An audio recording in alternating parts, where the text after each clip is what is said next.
कहाँनिर मान्छे थियो लो अहिले चाहिँ हामी यहाँ रामपुरी आइरहेको छु रामपुरी आयो है आसँग यो रामपुरी दामी देख्दैछ यहाँ त तपाईँको तकदाहरू देख्दैछ यो पारी देख्ने तकदा राम्रो जग्गा रहेछ हौ। क्लियर भयो भने त दामी रहेछ नि जाऊ हाम्रो केटाहरू कोही आएको छैन भाइ यो इलाका आएको छैन कोही म त फर्स्ट टाइम सुनेको म त फर्स्ट टाइम आएको आसँगलाई कस्तो लाग्यो चाहिँ अरे एकदम दामी रहेछ अरू बेला पनि यसो अब केटाहरू यता आयो भने दामी रहेछ है रामपुरी जग्गामा आउनुहोस् ल दामी रहेछ ठाउँ चाहिँ बाटो बिग्रेको छैन राम्रै बाटो छ ल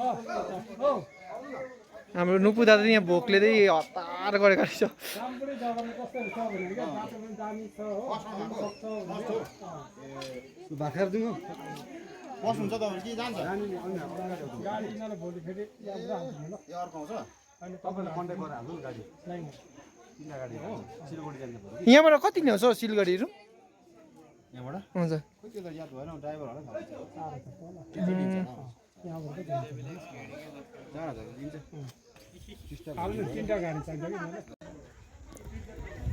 हेर्नुहोस् है यो त रामपुरिया भन्ने जग्गा हो यो त अहिले दामी क्लियर भयो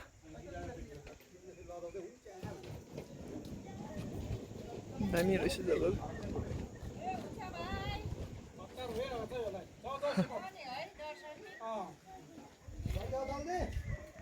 बता देना